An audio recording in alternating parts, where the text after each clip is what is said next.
Assalamualaikum warahmatullahi wabarakatuh. Ketemu lagi bersama saya Yeni Susanti. Pada kesempatan ini saya akan membahas tentang ring atau biasa disebut juga dengan gelanggang. Nah, sebagaimana definisi struktur-struktur aljabar yang lain, definisi ring ini muncul karena ada motivasi. Salah satunya adalah himpunan semua bilangan bulat Z ini dengan dua operasi penjumlahan dan perkalian. Jadi nanti kita di sini di PSA 2 ini kita akan belajar struktur aljabar dengan dua operasi. Sementara kemarin di PSA 1 atau pengantar struktur aljabar 1 adik-adik belajar struktur aljabar dengan satu operasi yaitu grup. Kembali ke himpunan semua bilangan bulat dengan dua operasinya tadi, penjumlahan dan perkalian. Kita akan melihat sifat-sifatnya. Yang pertama terhadap operasi penjumlahan. Nih, apa saja sifat-sifatnya?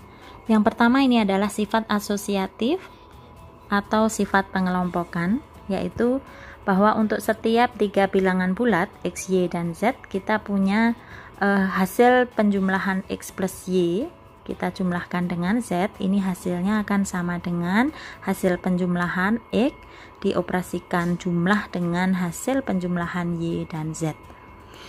Kemudian yang kedua, di himpunan semua bilangan bulat Z kita bisa menemukan bilangan 0, sehingga untuk setiap bilangan bulat yang manapun X katakanlah, ini akan berlaku 0 ditambah bilangan bulat yang manapun, ini hasilnya akan sama dengan bilangan bulat itu tadi ditambah 0, dan hasilnya sama dengan bilangan bulat itu sendiri.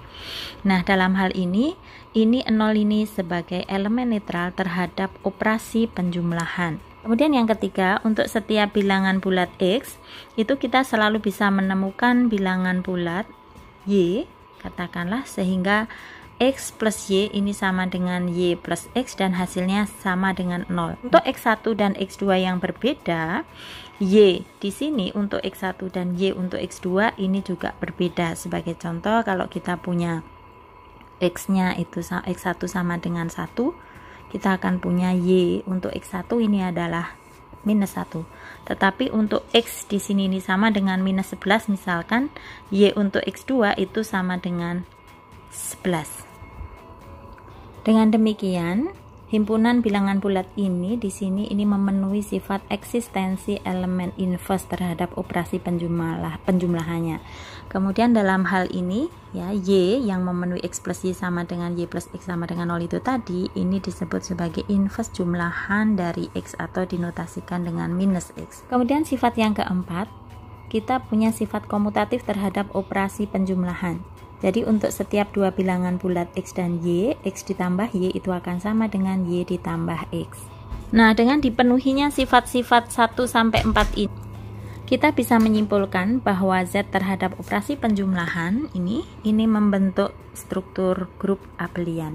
Nah, kemudian terhadap operasi perkalian, himpunan semua bilangan bulat Z itu memenuhi sifat asosiatif. Jadi kita ini kalikan, ini misalkan kita punya tiga bilangan bulat X, Y, dan Z. X dikali Y, kemudian kita lanjutkan kita kalikan dengan Z, itu hasilnya akan sama dengan kita kalikan X dengan hasil kali Y dengan Z. Ilustrasinya bisa dilihat seperti pada gambar ini. Nah, kemudian dengan kata lain, Z terhadap operasi perkalian ini membentuk struktur semigrup. Lebih lanjut, terhadap operasi penjumlahan dan perkalian, himpunan semua bilangan bulat itu memenuhi sifat distributif kanan dan distributif kiri. Seperti ini. Yang pertama, distributif kanan itu kalau kita punya tiga bilangan bulat X, Y, dan Z. X plus Y, kemudian kita kalikan dengan Z, ini hasilnya sama dengan penjumlahan dari hasil kali X dan Z dengan hasil kali Y dan Z. Kemudian distributif kiri ini seperti ini, hasil kali X dengan hasil jumlahan Y plus Z itu sama dengan hasil jumlahan perkalian X dengan Y dan X dengan Z. Kita bisa melihat ilustrasinya sebagaimana pada gambar ini. Selain sifat-sifat itu tadi, kita masih punya sifat tambahan yaitu terhadap perkalian himpunan semua bilangan bulat Z itu memenuhi dua sifat A dan B berikut. Yang pertama itu kita bisa temukan bilangan 1, sehingga untuk setiap bilangan bulat yang manapun itu berlaku 1 dikali bilangan bulat itu, kalau dalam hal ini X, ini sama dengan X kali 1 sama dengan X. Ini menunjukkan eksistensi elemen identitas terhadap operasi perkalian. Lebih lanjut, perkalian bilangan bulat itu juga bersifat komutatif. Nah, termotivasi oleh sifat-sifat Z tadi terhadap dua operasi penjumlahan dan perkalian, kemudian kita lakukan proses abstraksi sehingga kita dapatkan definisi suatu struktur baru, dalam hal ini disebut ring atau gelanggang. Nah, definisi ring atau gelanggang itu kita bisa lihat di definisi berikut ini. Kita mulai dengan himpunan tak kosong R dan dua operasi biner.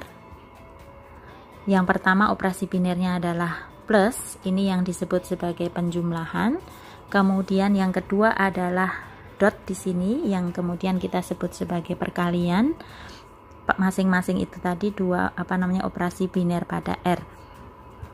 Nah, yang perlu adik-adik pahami, meskipun di sini ini disebut sebagai penjumlahan dan perkalian, jangan selalu diasosiasikan dengan penjumlahan dan perkalian bilangan saja. Ya, karena objek dari R nanti itu bisa berupa matriks, bisa berupa fungsi, bisa berupa himpunan objek-objek yang lain. Nah, pasangan ini R dengan dua operasi ini, ya, jadi kita punya ini satu sistem. Ini disebut ring jika dan hanya jika dipenuhi yang pertama terhadap operasi penjumlahan tadi plus itu tadi, kita punya sifat R1 sampai R4 ini.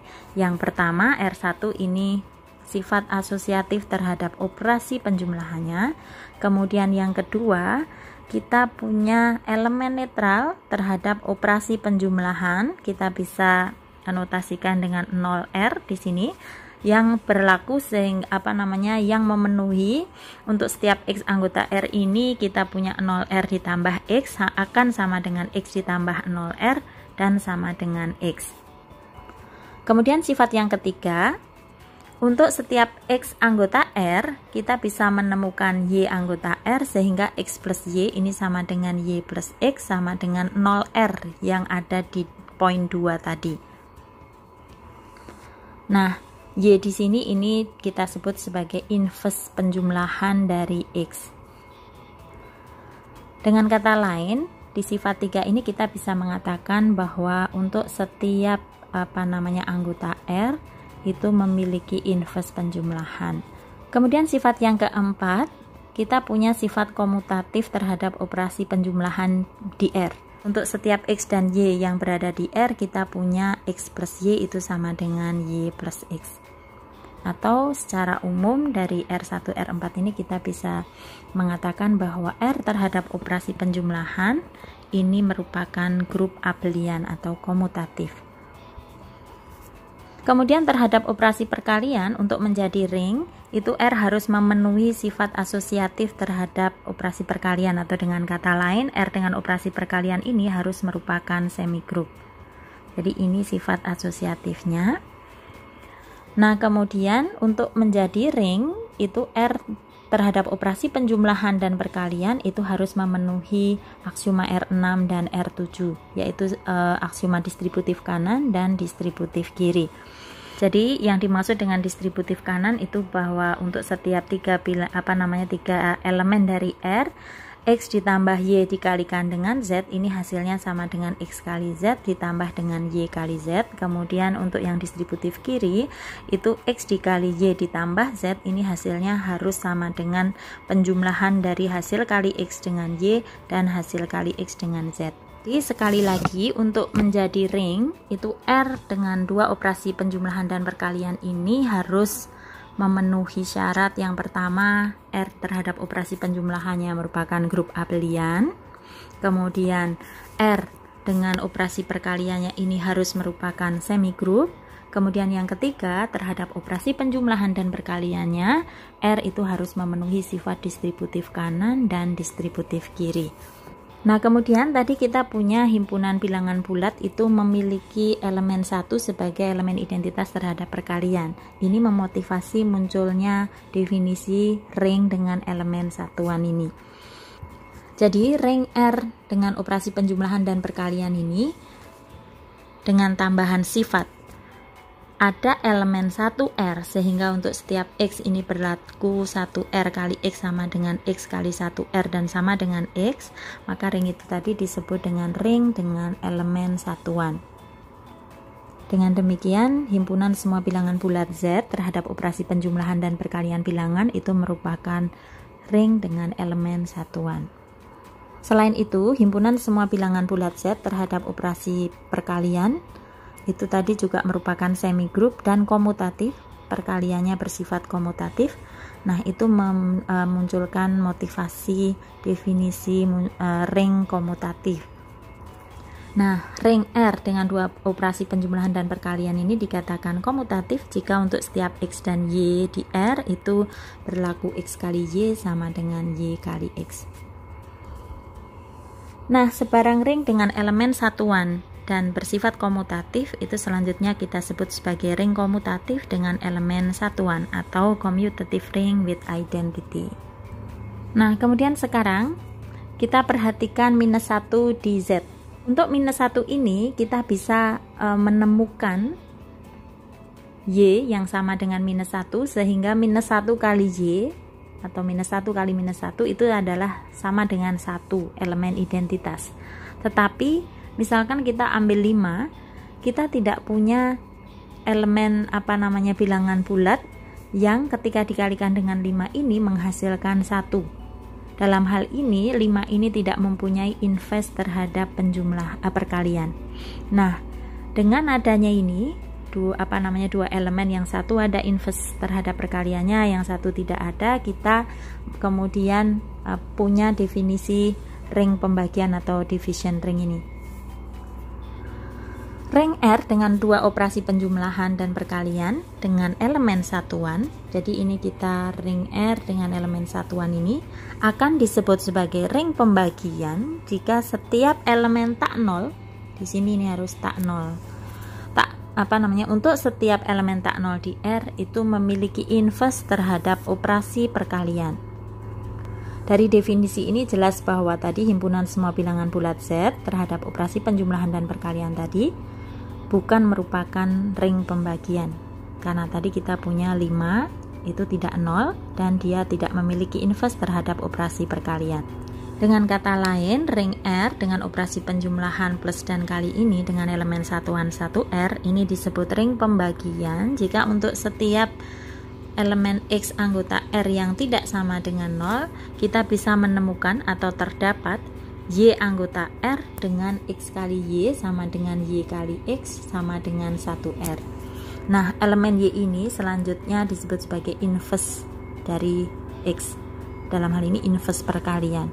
Dan kita notasikan dengan X pangkat minus 1. Kalau tadi terhadap operasi penjumlahan, inverse-nya penjumlahan X itu adalah minus X, terhadap operasi perkalian kita notasikan dengan X pangkat minus 1. Kemudian ring R itu selanjutnya disebut lapangan atau field jika R ini merupakan ring pembagian yang komutatif.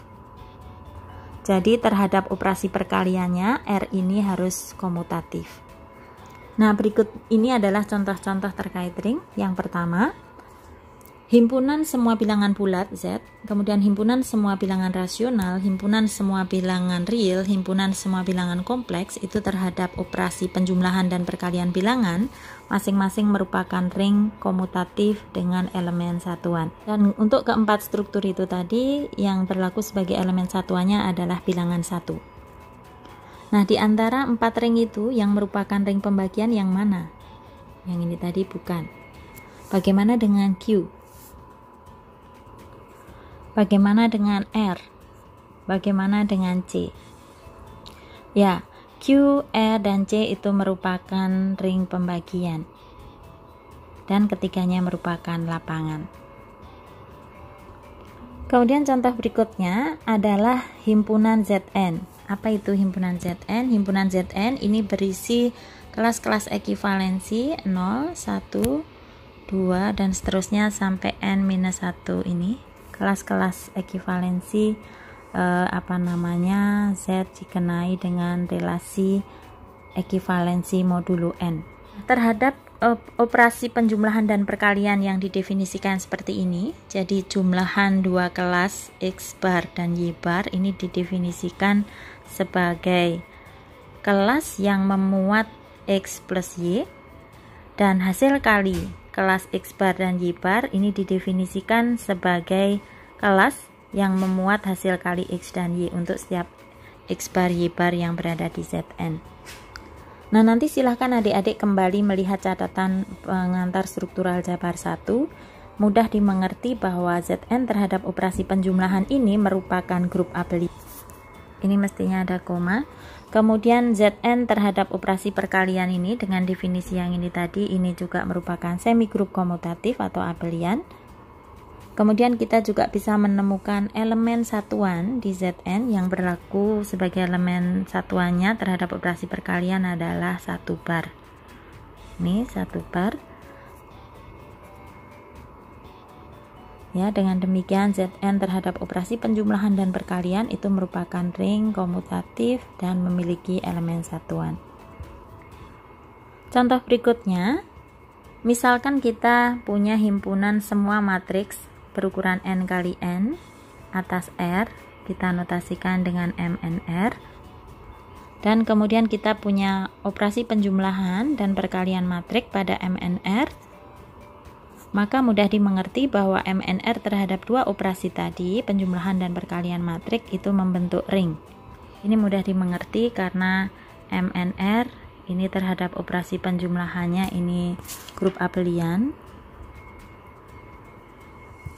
Kemudian terhadap operasi perkalian ini semi grup. Kenapa? Karena perkalian matrik itu sifatnya asosiatif.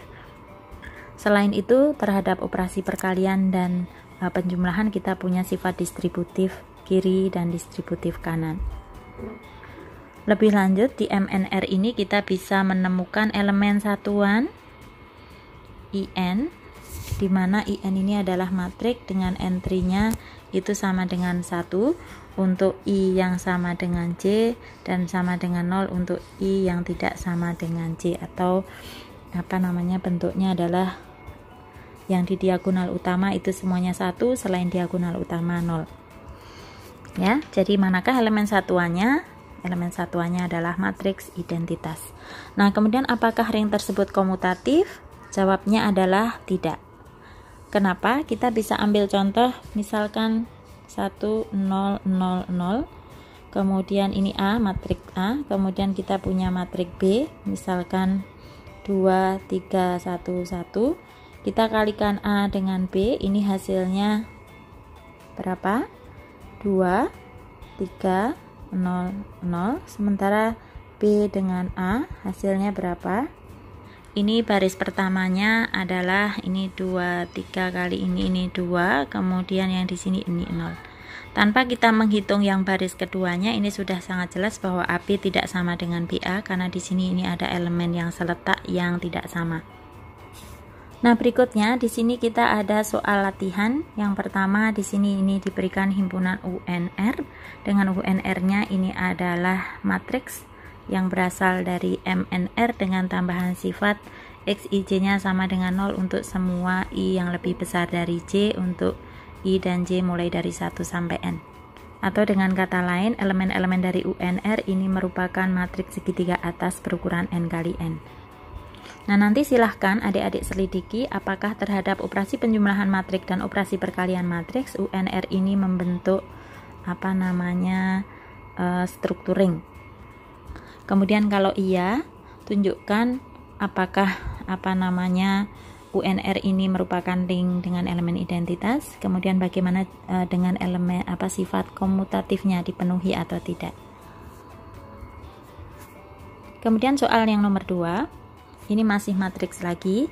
Kita punya matriks berukuran 2 kali 2 atas R dan vektor Y. Di sini ini saya ambil 3 minus 2 anggota R kuadrat.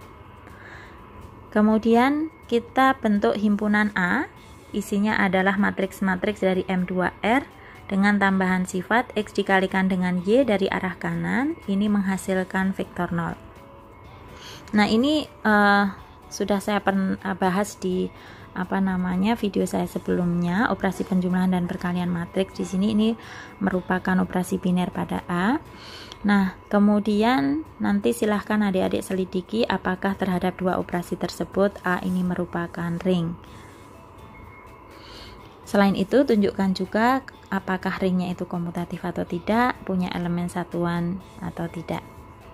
Soal yang nomor 3. Di sini ini himpunannya adalah R pangkat R. Apa itu R pangkat R? R pangkat R ini adalah himpunan semua fungsi dari R ke R.